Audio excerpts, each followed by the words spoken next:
What is going on, guys? Welcome back to the second channel. This is really a channel for me to kind of open up and talk to you guys a little bit more freely than being on the tight-knit schedule over on the main channel, which is kind of nice, not gonna lie. Today we're going to go over a couple things, Q&A questions, answer a couple commonly asked questions. Along with that, we're going to talk about theft. We got robbed on Monday. Not something we're too stoked on. Story is quite amazing though. Stay tuned.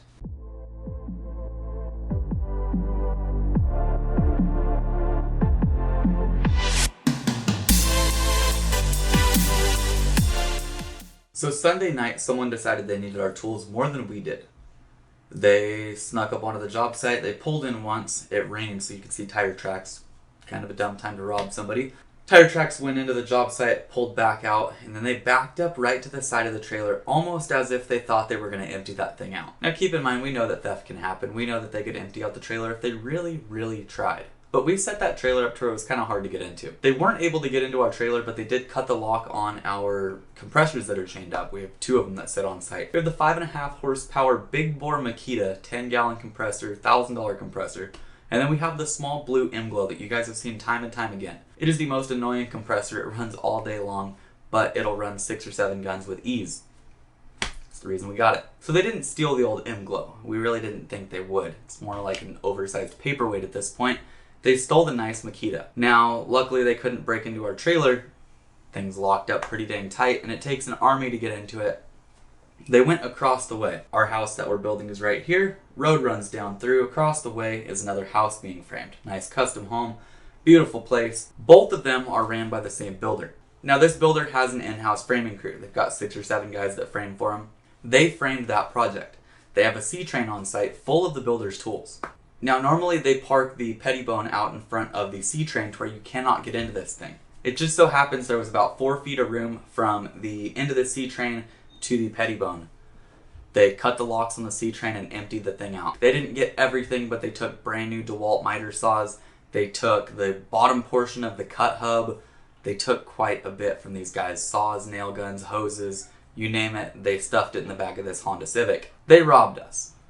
Now here's where the story gets good.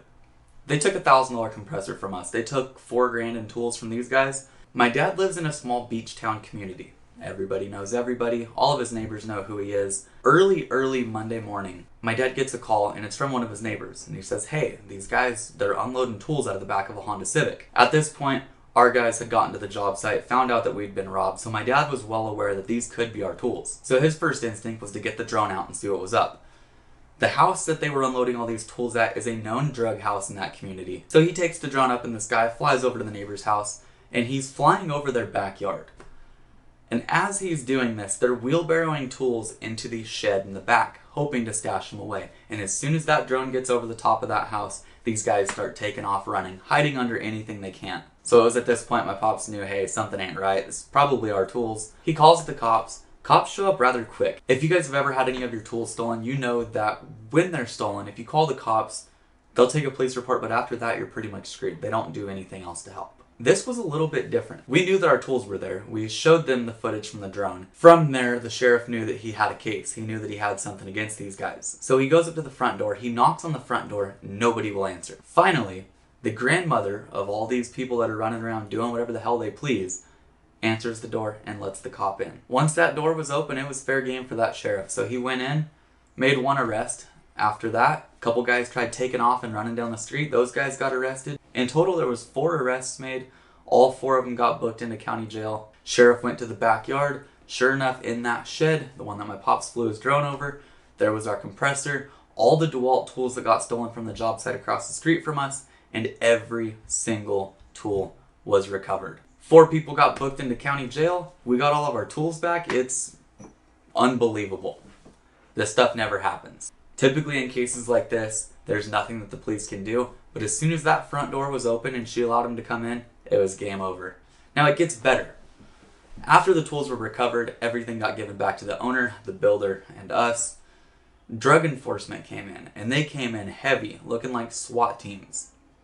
They raided the house, not sure what they found or whatever happened with it. I was hoping something would be posted on the news, but I haven't seen anything yet. So they might be spending a little bit more time in jail than we thought. Now that was our Monday morning in a nutshell. Keep in mind, this was my first day on quarantine as well, because after Saturday, I agreed that I was going to stay home.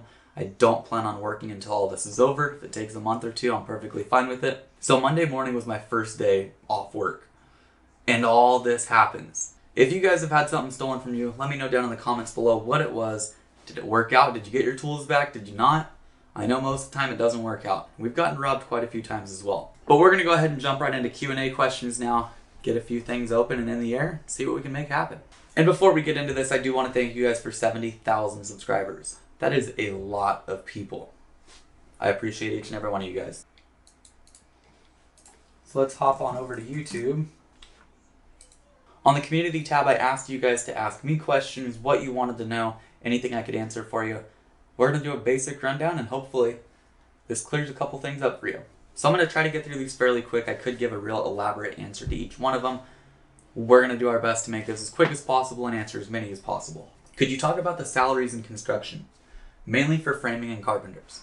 So low end of the pay scale, $15 to $20 an hour for laborers and apprentices, $20 to $25 an hour for someone that's getting a feel for things, $25 to $35 an hour for your typical journeyman, depending on their level of experience. Depending on where you go in California, this changes. You go north of us, San Francisco area, price goes up to $45 or $50 an hour. You go south of us, Los Angeles area, you're only going to be making $30-something an hour running crews on track homes. It all depends on what you're building and who you're building for and where. $35 an hour, if I'm right in my head, works out to right around $65,000 or $66,000 a year. Not too bad. What are your future goals and plans in the construction business? Are you planning to get a general contractor's license? How are you seeing yourself evolve? So I know this whole pandemic thing is not a real positive thing, but as of right now, housing is going down a bit.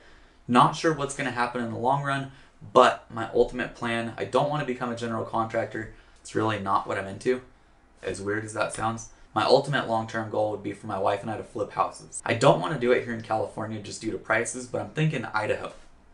We head up to Idaho or Oregon, drop some cash on a place, flip it, put it back on the market and make a good profit, or rent the thing out and we own it. I'd like to have quite a few rentals built by the time I'm 30. We'll see what happens. Brandy asked a couple different questions and I'm going to chime in on one of them. She said, since I've been watching your channel, I want to try an apprenticeship, but I'm a woman with children, so I can't work 12-hour days. What do you think in your honest opinion? My personal opinion, there is a stereotype, there is a stigma in the construction industry that tells these older generations of carpenters and contractors that women are not fit for the trades, and it's complete bullshit. My aunt is a very successful general contractor and realtor. She's bought, flipped, and sold more homes than I probably will in my lifetime. And she's done very well with it. Now, as far as actually being in the field every day working for somebody else, you're going to have a bit of a hard time finding somebody that's willing to hire, as bad as that sounds, but that's the truth. We're almost to the point where all the older general contractors are retiring, and we have a new wave of people coming in that are more open to females being in the trades, like myself. I asked my wife yesterday what she thought, and her biggest concern was basically childcare. If your children are young, like ours are now, 7 and 2 years old, she would have a very hard time putting them in daycare and affording to go out and do an apprenticeship. If she had somebody to watch them though, she said if that's what she really wanted to do, go for it. Word for word out of her mouth, it's no different than any other job. I have to agree. On to the next one. David asked, why don't we use a cordless nailer? Everyone in the UK does. From my understanding, and please correct me if I'm wrong, the UK has a lot of masonry buildings, block, concrete. Therefore, the amount of wood that goes into a structure is very little compared to the US. So, since we're framing walls, nailing on shear panel, you're talking thousands of nails per project, a cordless nailer really does not keep up. Therefore, until something better comes out on the market that's a little bit better to use, I'm going to stick with pneumatic. Now, Trevor asked, did you go to school at all for carpentry, or did you just learn on the job from family? And who is the guy with the white Oakleys that likes to smoke? We'll answer that question first and jump back to the first one. Our lead framer's name is Jay. He runs our projects, makes sure that things go smooth, any problems that come up, any material that we're short, he figures it out and takes care of it. If you guys have ever wondered how I have the time to do all this as far as filming goes, Jay takes care of the project. He makes sure that everything goes smooth, we have the material that we need. I simply work. So it gives me the time to have you guys around. Now Jay has been with us for quite some time. He helped on season 1 house, season 2 house, season 3, pretty much everything on YouTube. Quick answer to your question as far as going to school for carpentry, I dropped out in 10th grade. So I don't even have a high school diploma. Eric Servin asked, it'll be 1 year in June since your MattBangsWood framing nailer video review. After 1 year, has your opinion changed in any way? Will you do an update video? After 1 year, my opinion has been the same the whole time. That gun just recently broke on us as well. The driver snapped off. It's a replaceable part, but we've only had it for less than 2 years now. And the 15 gauge finish nailer just broke as well. Driver snapped off on it too. Personally, until they dial these things in a bit better and make them bulletproof, we're probably not going to use them. Let's see. This was a commonly asked question on my cricket video. Donald Shepard asked, when you did those crickets on that custom home, why didn't you maximize the ridge height, allowing to get more pitch? So if you look at the entryway of that home, big old arch here in the center, off to the left of it, you'll see that small little 2 and 12 roof. That 2 and 12 roof planes with our cricket all the way back to the ridge of it. Therefore, that 2 and 12 roof determined where our cricket was going to start on both sides, and we wanted them to match. So we were kind of stuck with the elevation that we used as far as our ridge goes for our cricket. The man, the myth, the legend. Steven asked, what kind of compressors do you guys run? We have the 5.5 horsepower big bore Makita and the M-Glow compressor. Both of them will be linked in the description below if you want to check them out. Along with that, he asked about MattBangsWood nailers and comparing MattBangsWood to Hitachi. I haven't had my hands on that many MattBangsWood guns. Our finish nailer was, and the thing broke on us. But as far as the rebranded framing nailers that we use day in, day out, I haven't noticed much of a difference. We do have 2 of the NR83A5s, one from MattBangsWood, one from Hitachi. As far as I'm concerned, they're pretty much identical. Haven't had one fail more than the other. And the last question he asked was, have you watched Tiger King? Carol Baskin definitely killed her husband. If you don't know what I'm talking about, Netflix link down below. Nate Smedley asked, would you ever consider hiring an apprentice in Michigan? Now, I get asked right around 40 to 50 times per week if we would hire from out of state or out of county. Now, the process for this is pretty ridiculous. We can't relocate you and know that you're going to work. Keep in mind, there's only 4 of us on a crew. There's only 4 of us that work for us. So bringing out of state people in isn't really something that we do. So no, it's not possible at all. If you were local and we could try you out for a bit, see if you were going to work for our crew, that's possible. We've done it before. But out of state, not so much. Thomas asked, what made you get into this line of work? You're young for having your own company. I want to clear this because I've done it many, many times before, but it seems the question gets brought up over and over again. I don't own the company. My father owns the company. His father owned the company prior. It's a family thing. It's passed down generation to generation. So my dad handles everything regarding business. The only thing I really do help with is finding us projects. Having the audience that we have here on YouTube and Instagram and other social media outlets, we are somewhat sought after as builders. So people from out of area, people in area, know who we are and request us as builders. Therefore, a lot of the fun work that we get to do is also people that know us from social media. But I do not own the company, my father does. But as far as getting into this line of work, I had kids really young. I had kids my wife was 15, I was 16, and from there I knew that I had to do something to make money. I started as a laborer at a pretty young age, worked my way up from there. 18, 19, I decided that I actually liked what I was doing and wanted to take it a step further, and I started really focusing on what I was doing. Now at the age of 23, I have 8 years in the trades, and I don't regret it one bit. On to the next one. Another longtime commenter, Ray L, asked, hi Matt, what is the reason for the foil backing on the roof sheathing? Now, the foil backing on the roof sheathing is an energy efficiency thing. It keeps the attic up to like 30 degrees cooler, I believe they say. If you guys watch different YouTubers, RR Buildings also uses a similar product every now and then called Tech Shield from LP. It's the same product depending on who makes it. Both achieves the same thing, although they'll probably try and say that one does it better than the other. Their goal is to keep the attic up to 30 degrees cooler, helps with energy efficiency rating on homes, and the only thing I could really say about it is when you're in the attic, it is quite a bit cooler than if it didn't have that foil backing. But that stuff is paper thin. Seems to work though. So I'm going to answer a couple more questions, and if you have any questions you'd like to ask after this, drop a comment down below and I'll get back to you. We'll either make another video like this explaining a bit more about things, kind of stuck in quarantine, so it doesn't matter to me. What is the best way to get a raise in construction? So this is kind of a weird question, but we'll run through it real quick.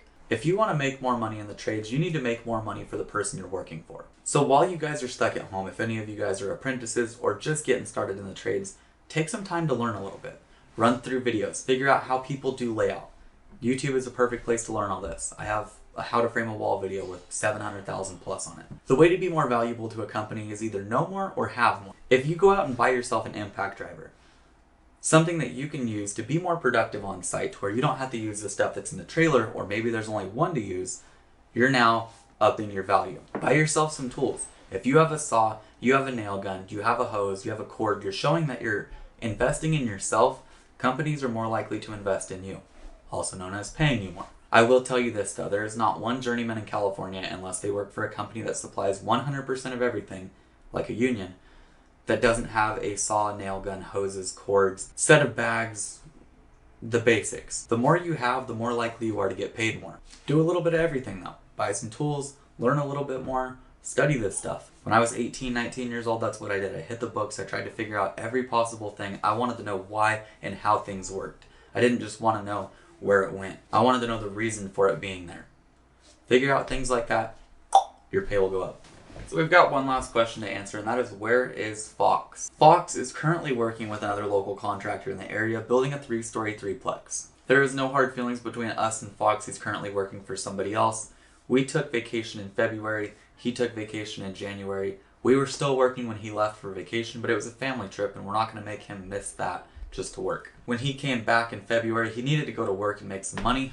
We weren't working at the time, so he went where the money was, which was with another local contractor. There is no bad blood between us. I still got nothing but love for Fox, and you never know, he might be back in one of the future builds. Framers in this area kind of bounce around anyway. It's a pretty small community. But that's where Fox is. I hope I was able to answer a couple questions for you guys. Maybe some things you didn't know, maybe some things you did know. Hope you guys enjoyed it. If you did, thumbs up, subscribe down below. Check out my main channel by clicking the link in the description or the little icon in the top right hand corner right now. If you guys have anything that you want to learn, stair stringers, ellipse arches, any arches, framing, doors, windows, siding, you name it, we'll cover it. Drop a comment down below. I'll see you guys next time. Bang on.